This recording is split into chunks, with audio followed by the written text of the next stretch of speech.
Hey there. Hey there, doing fine. Here we are.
Oh, that's a tough question that involves seeing into the future. So I will say it will be around that, probably the same price, maybe 1,000 up, 1,000 down. But if the cycle repeats again, probably we'll see Ethereum going to, I don't know, 20,000 and then dropping into 1,000 or something similar.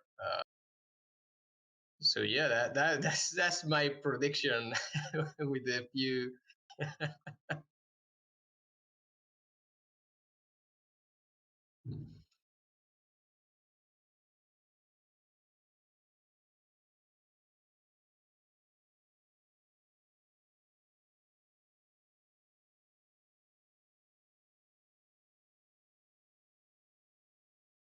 Okay.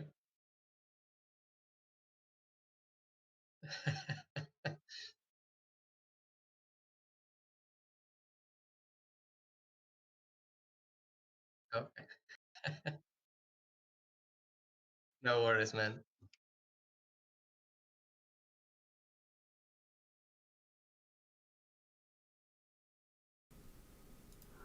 All right, is that good? That's totally great. Okay, I apologize for that. I'm good to go here now. So what you all missed is the question that I asked Daniel there, and I apologize for the technical issues this morning. I don't know what's going on, but we're working on it. First off, I like to start with a softball question. So Daniel answered the question of what he believes Ethereum would be worth 1 year from now. So thank you for joining us. If you are just tuning in, you will have an opportunity to ask your questions of Daniel from Polygonal Mind coming up in an AMA section at the end of this stream. This is Creator Interview Series number 2, and I appreciate you for joining us today. And again, apologize for the technical issues at the start of the show here. So now that we've gotten that out of the way, now that we know that Daniel says, you know what, it's going to be between $20,000 and $1,000, the world may never know. We'll jump right into the next question. If Ethereum is $20,000, or if it's $1,000 in a year from now, how do you think that would affect the sandbox? Um, I guess the more the price goes up, the more attention it will get, because I guess people is drawn to blockchain through many different ways, right? I myself was drawn to it through NFTs, but I know a lot of people who is drawn by the value of Ethereum, and maybe they invest a lot of money in it, right? And they gain a lot of money in it, and then if they turn it into fiat, they have to do taxes for it, right? So Sure. maybe they will try to increase their primary investment into new ways, like investing in the metaverse. And I think Sandbox is going to be get benefit from it, definitely. Very good. Okay. Thank you so much for that. All right, so now we've gotten the kind of the softball questions out of the way, so I'll move into the next category of general questions here. So you are known for making games in the sandbox. You're also making games in Decentraland. You're creating great NFTs as a group at Polygonal Mind. Uh, what drew you into the sandbox, and what made you excited about this project specifically? Um, mm, I have to say that I started to learn about Sandbox last year because I was into crypto voxels, right? And I started to see the crypto voxels count talking about Sandbox, and I was like, what the hell? They are competitors. What is this, right? I didn't even knew about Sandbox. I thought it was like a ripoff of crypto voxels, but then I started to dig more into it, and I saw like, oh yes, this is not definitely not like Sandbox like crypto voxels, right? This is something more profound with more deep investment in it, and probably a little bit more of thought into it. And then I found the company and saw like, oh yes, these guys were doing games for a long time, right? And it was interesting because most of the companies that you see in blockchain, they are born in the blockchain, right? They're fresh new people who are very into blockchain, and they are trying to gather new industries and drag them into blockchain. But the Sandbox was different. It was a game development company who decided to go into blockchain to kind of uh, evolve into a better version of themselves, right? And that was very interesting for me. Like I thought, like these guys get it. These guys are also game developers as we are. They don't outsourcing in the past, and now they're going to the next step in the doing the right moves. And you know that was probably what got me most hooked into it. Like the background of the company and how they decided to go into blockchain and how they managed to do it all, to do it all. All right, cool. Thank you. All right, and then with relation to having been drawn in with that excitement about our back history, right? Starting back in 2009 with the Sandbox, what do you think that the future of the Sandbox looks like if we're looking at something 5 years from now? I would see Sandbox evolving into a play to earn economy probably, and where people will be looking into make games and monetize about them. I mean, it's difficult to explain into just one sentence, right? I think I was actually surprised that we've been beta testing the game in the last few days, and I'm actually really surprised how the game is looking like, and it's really addictive. I mean, we're thinking about playing a few minutes, and we're been investing a couple of hours already every day. So I see people logging in every day, trying to do both things, right? Some people going to play games, and some people logging in to create more experiences that are compelling and that can create some kind of community around them. I mean, it's going to be very interesting to see how it evolves. For me, it's probably around about all the other companies that are doing blockchain and metaverse stuff. Probably Sandbox is more game oriented for me, and that's actually really cool because I've been a gamer all my life. So uh, yeah, probably a huge game where you can do whatever you want. You can earn money by playing or earn money by making stuff, and or probably both if you have time for it. Great, awesome, thank you. All right, so we'll move from the simpler questions into some more deep dive sort of questions, more about you and the company and things like that. So, you and your team have been working on a game for the Sandbox for quite a while as part of the Foundation Fund, formerly known as the Game Makers Fund. You work together on these projects as a group, but how do you prioritize working in a team versus working as individuals on your project? Okay, so well, I guess how to explain it? In Polygon, I started all by myself, right? So I Okay. started to learn how to create everything into smaller tasks, and then send them to the person who is better suited to bake them, right? And in Sandbox, it's the same thing. We break everything into task and say like, okay, this is our environment, this is a character, this is animation, and in the team we have people who is better like character artists, we have environment artists, we have level designers. So we try to assign every task to the person who is better suited for it. So we don't kind of waste time into teaching that person something that they are not interested into, right? So the character artist is always making characters, and they can speed up and they can enjoy their work. And the environment artist also does the same thing, but with environment, right? They create the size, they create the composition of the place, they then create the props and everything. So I guess it's about breaking everything into tasks and assign them to the better person. All right, good, good, good. Sounds like you're already on the right path. Organization is one of the most important things, in my opinion, when you're building a team, and it sounds like you've done a good job of that. Speaking of working on the sandbox, do you have any insights or little secret details about your game that you'd like to share with the community? Any possible expected launch window for your game in the metaverse, something like that? Uh, I guess we will be launching as soon as Sandbox releases, which is still a mystery for everyone. Okay. But yeah, I guess we will have two different factions. We changed the name of the faction like 1,000 times, and we're still not sure about them. But there will be two factions. There will be a second part of the story that we're working on, and we are trying to, in the first kind of step of the project, we will be kind of talking about the lore, talking about why is this two factions 16, why it's about the world that we created. And for the second part, we will be making the players to choose from one of the two factions, and then everything will be just bananas because we are trying to decentralize the whole faction scene. So the players can choose whether they want to be in one faction, and they can kind of improve that faction if they want to. And but yeah, that's for the second phase.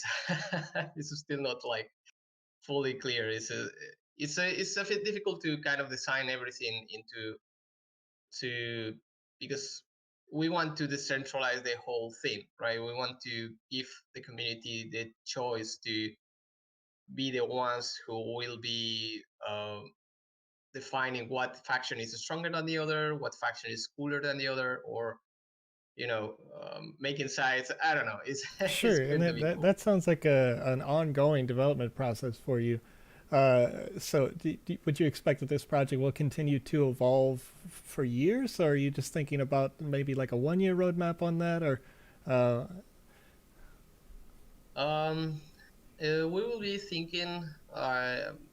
Probably will be 1 year, and then will be seasonal or something like that. Like every 6 months we release something, or every 3 months we release something new that will affect somehow both factions.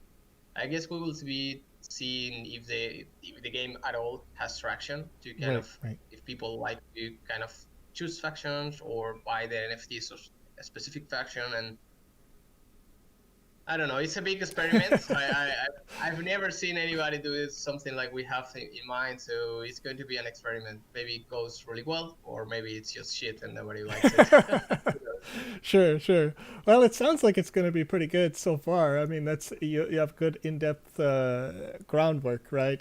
The story I think can pop up naturally from the games that I've played and reviewed in the past, but the groundwork is always the most important part, and so we'll see how that goes as development, of course, launches and then continues. And then another question I have here is in our last interview, in the creator interview number 1, we interviewed Cyberdragon, and we talked about how he's deeply ingrained with the community, helping create tutorials. How does the Polygonal Mind Group work in your game development team to give followers immediate value for following you? What kind of experience could your fans expect when they join your community? Oh, that's interesting. Huh. I guess we haven't done that much into that front, right? What we have done and what we are doing as a studio is documenting everything we do. We have been recording ourselves working on the sandbox. and working on everything we've done for the sandbox. And that's something we do for almost every project, except for the ones that we have to sign NDAs, right? Sure. But we record those sales, and then we have someone in the team who will be chopping that into small pieces of content that can be seen on our Twitter or on our YouTube, or kind of educational side of things, like how, I always like this, how it's done, right? Yeah. Behind the scenes of the making of Dethrone.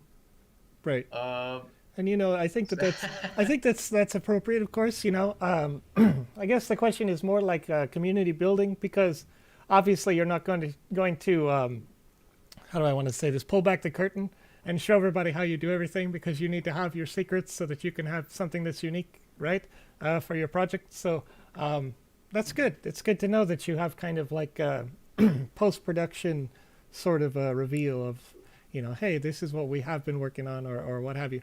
And the question also extends to, I know I've been on your socials and I've seen what you're doing for other projects, not just sandbox focused, but for Decentralands, for kind of, I don't know, I think there was some like giveaway sort of related things, or packages that you're involved in, a bunch of different projects. So you're working on more than just the sandbox. Do you want to elaborate more about those projects as well?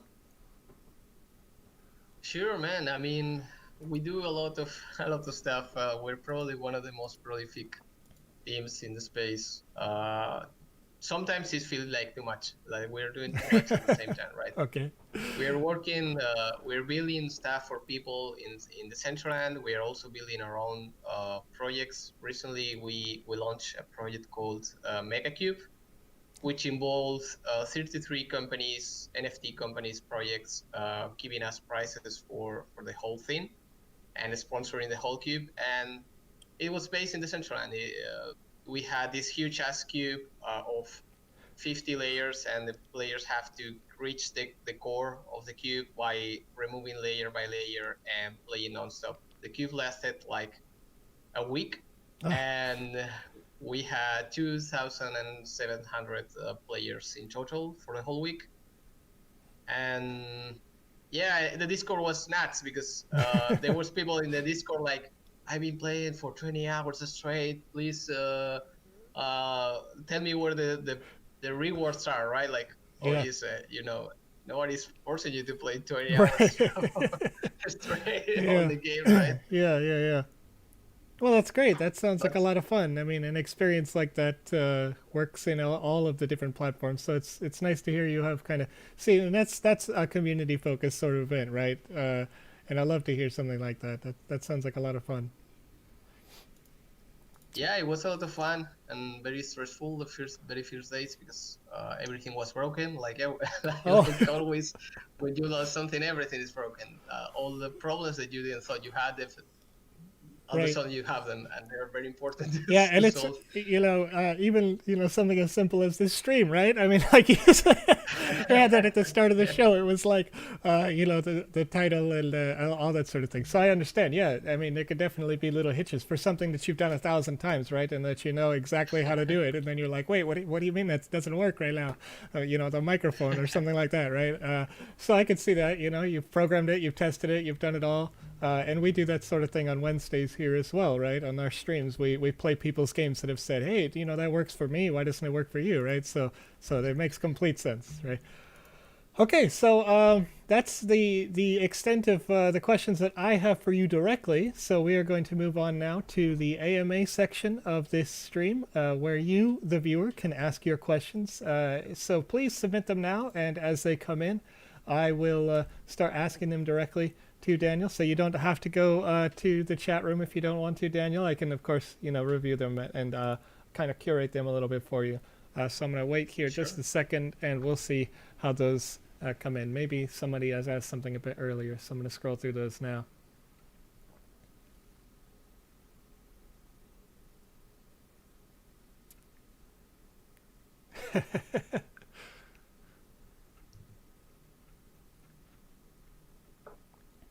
Okay. Kimson, LOL, has asked on Twitch, how would you compare the workflow between the Sandbox and other metaverse?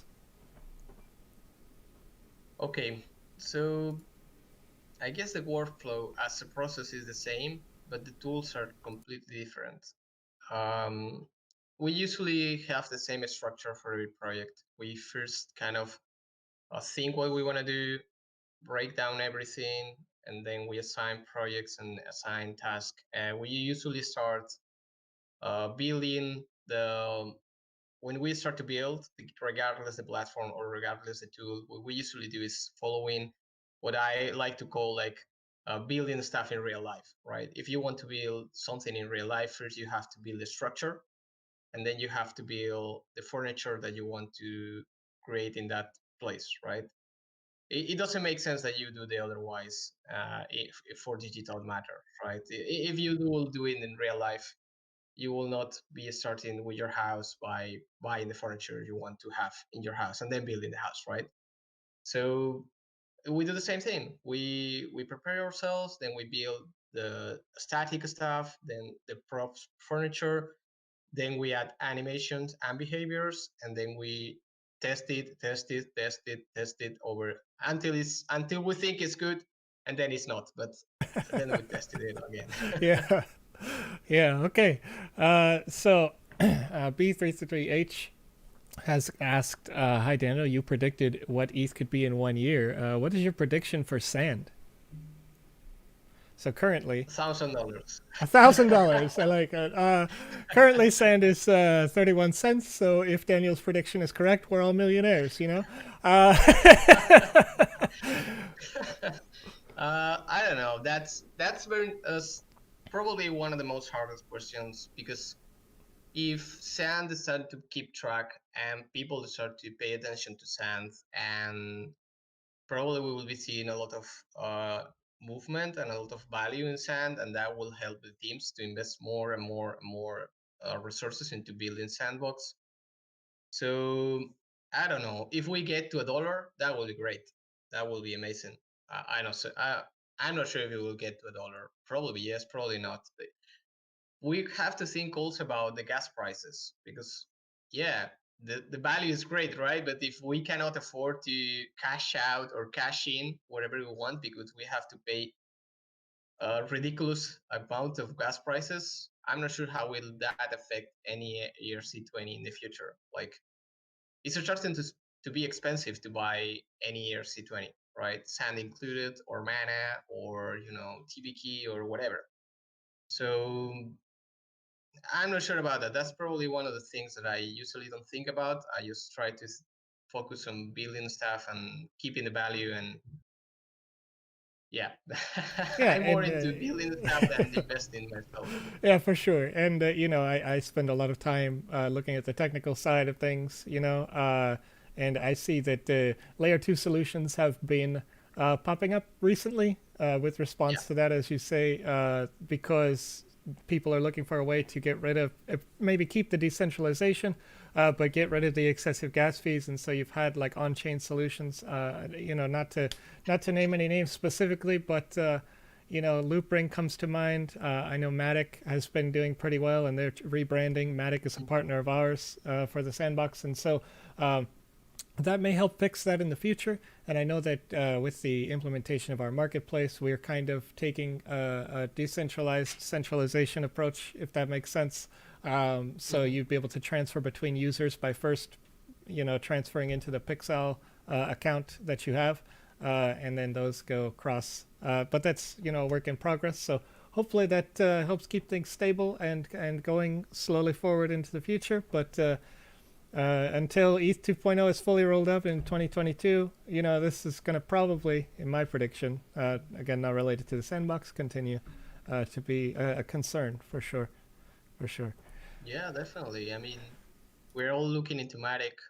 We ourselves are looking into making stuff into Matic. We actually all February has been Matic development in the studio, because we can just not wait until until Ethereum 2.0 is done. Yeah, Probably if we wait, we will be dead, because 1 year in crypto is like 1,000 years in real life. So right. uh, we just cannot wait, and we are being testing actually Matic. It's a really great solution, I think. I know some people is not very into it. I know a lot of people think layer solutions are not like define the thing that will solve Ethereum in the short term, but I don't know. I think, in my opinion, probably what we need to improve for layer 2 is the UI and the UX experience for players, so they don't understand, so they don't have even to know that they are on layer 2 or layer 1 or layer whatever. You know, they just know that they have this Sand or this Ethereum, and they can pay with that an NFT, and that's it, and pay low gas fees, and that's it. No, Sure. they don't, you know, the majority of players, they don't need to know where their money is. I mean, it is optimal if they know, right? But probably most of them, they are not going to be willing to learn that prior playing the game, right? They are looking to play the game, and then they have to manage the money and or the currency or whatever. But they are not going to be learning anything for playing a game if they can just quit and play another game. They don't have to learn about anything, just to enjoy it. Sure. Yeah, and I think that's a very good point. Users want to have a simple experience, right? The UI UX is the most important thing that you can have for just making the wide adoption possible.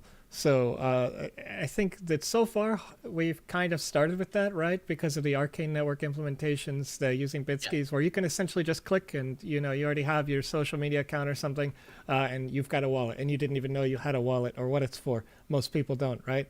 That have accounts right now. So as we go forward, I think that we're going to continue to do that, but I don't have all the answers, frankly. That has more to do with the development team on the back end that is halfway across the world from where I am. So, we're a big company, right? We're all over the place. So, all right, so let me see if I can find another question for you here. One of those questions that came through was, how much time do you and the team need to create one complete quest in the game?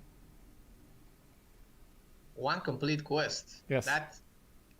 That's a difficult question because it can get you 5 minutes, right? If you just create a quest that you have to talk with the guy next to you, you just create it and that's it, right? Right. I guess you're looking into more whole experience, right? That takes time.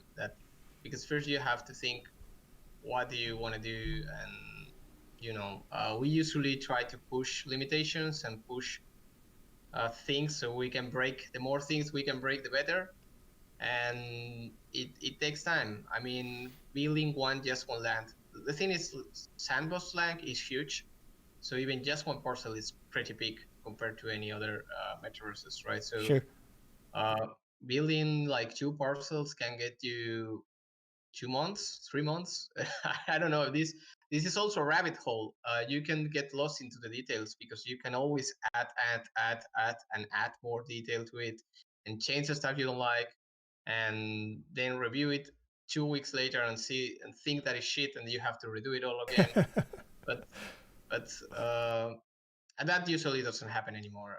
We've done a lot of improvements to that, but yeah, it takes a lot of time. Yeah, just one quest is not that much, but think that if you want to create a quest, probably you need a character, probably you will also need an environment, probably you will also need like a theme around it, like building a story about it. So it's not just about the quest. I will say the quests complement the project itself, if that makes sense. Yeah, and it does. I think with relation to how long it takes to make a level for your team, I guess the biggest question is, how big is the team right now? How many total people work for Polygonal Mind? Right now we are 10. Okay. But we are divided into many different projects. Most of the people is here in Spain, in Zaragoza, but not everybody's in the city. And now we also have freelancers that work from other places in the world. And yeah, we're sure. and we're expanding. I mean, we just keep growing. That's good. That's good to hear. Okay, let's see if I can find any other new questions for you. Did these companies become partners? Okay, that's one of these questions is more of the Sandbox question, but I'll go ahead and try to address it as best I can. We see the Sandbox listing partners such as Atari, Shaun the Sheep, Care Bears. Did these companies become partners from buying land? Can anyone that buys land technically qualify as a partner? So partner relationships are a little bit different than traditional purchases, right? Technically, anyone could become a partner, but when you become a partner, you agree to certain terms, such as you are not going to liquidate any of your assets, right? You're going to be holding those, using them, and truly developing something on that space to work together. One of our partners that was pure liquidity at the very beginning, if you don't know, Square Enix had done a $4 million investment in the company early on, but you can see on the land that Square Enix does not have space because their agreement as a partner is different than the agreement that Atari made, right? So each of those partner relationships is unique and different. And if you're interested in doing so, you'd want to reach out, contact@sandbox.game, and check out what those terms may be. This is especially useful if you are long-term, very confident in the sandbox and the future of the sandbox. And personally, obviously, I am such. And to answer another question, somebody asked how much sand I have, and we'll say that 100,000 is not enough for me.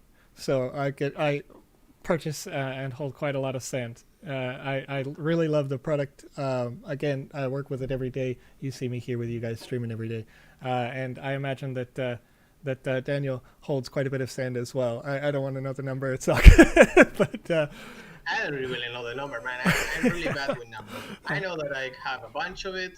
I know that it's growing, and I know it's paying the bills. So sure, it's, yeah, it's everything I need to know. Right, and that's you're running a business, so it's a lot different than just simply maybe trading it or using it to play or something like that, creating assets. So. So let's see. There's many ways to turn profit with the sandbox. What sort of system have you implemented within your game to allow for your company to generate revenue? Well, the first thing is that the gamers funds give you a small revenue to kind of pay the bills, or it's not like it's super profitable. It's more about covering the cost of people building it. So that will be a way, and be paid in sand. It also allows you to invest in the project and also have a small revenue if the prices go up, right? Also, having NFTs, as you may know, every single object in Sandbox becomes an NFT. So selling those NFTs will be a streaming of revenue for the company. Probably NFTs and Sand and trading and selling that is the most what we think is the most efficient way of revenue for Sandbox right now. We haven't dig into many experiments yet, but for me, it's that. I mean, if we manage to sell the NFTs we've been making and get people on the game, and that's it. We made it successful in it. All right, that's great. That sounds great. All right, let's see. Um, the last question, I suppose I'm going to leave this one up as the last question for today. We've been running for about 30 minutes now. Again, had some technical issues at the start, but if you want to go back and check out some of these questions that Daniel has answered, more pointed, direct questions I asked at the beginning of the stream here. But the last one we're going to run from the community is, Daniel, what's your ultimate goal in the sandbox? What's my ultimate goal? To build as much land as possible. Like, I don't see Sandbox as different as Decentraland or Somnium or VRChat or whatever. I see the metaverse as a whole, and I see Sandbox as one of the layers of the metaverse. And for us, the main goal of the whole thing, of the whole company, is to build as much as possible so we can leave a legacy in the metaverse, like the guys who build the most stuff in the early days, and we became like somehow architects into the future, right? Architects of the metaverse. So Sandbox is no different. We want to build as much as possible, create as much things as possible, seeing people visiting the place we make, Yeah, that will be it, right? Yeah, It's not yeah, the best, not that sounds mathematical. that sounds great. I think that's a great way to look at the sandbox. I was thinking about this, talking with Kamisaze yesterday about the future of the sandbox, right? And I mentioned this before we went live with you, but in July, right now, the total number of sand tokens that are out in the market, that's going to increase, right? So when the supply gets closer to the final supply of sand, that's going to unlock a lot of potential investment from us in terms of potential maybe marketability or starting like adding more companies like yourself in the Game Makers Fund. So to have you right now with Polygonal Minds stepping in and being the leader in that way, I think that that's really good for you. I think that's good for the future of the company. And as we continue from the sandbox side in growing things, you, I should hope, will grow right with that, and come right up with it. So it's great to hear that things are going pretty well for you. You're up to 10 people now already, working in all these different platforms. So before we go, do you have any specific shout outs you'd like to make, Daniels? Places where people can find you, where they could find your company, maybe other projects that you're working on, anything like that? Yeah, I mean, you can find us on Twitter. We also have a Discord. Our Twitter is Polygonal Mind. Then we have my own Twitter, which is Toxam. Then you have our own NFT projects, which is called cryptoavatars.io. Check that out because it's the dopest NFT project out there. And Second. yeah, I'm yeah, kidding. yeah. I'm kidding. Yeah, second because Sandbox. Yeah, I mean, we have then we last week released a new firm. We decided to conjoin a new firm more focused on building stuff in the metaverse, which is called metaversebuilder.co. And yeah, you can find in some of our old previous work, both in Sandbox, Decentraland, VR Chat, and Crypto Voxels. And yeah, I don't know. We make so many stuff. Probably the best way to keep in touch with what we do is go to the Discord. You can find that in our Twitter and say hi in the community. All right, cool. Thank you so much, Daniel. Just checking out the chat one more time to make sure there wasn't any last residual questions, but we did say that was the last one. So appreciate you joining me today, Daniel, and I hope that everything goes well for Polygonal Mind. Make sure that you guys do follow them on Twitter, on their social medias, all their different projects, and of course follow Daniel at TalkSam so that you can see more of the special things that he talks about or is involved with, all those little side projects, the fun things that make metaverses all over the internet even better. So thanks again, Daniel, and I will see you next time. Bye. Yeah, see you.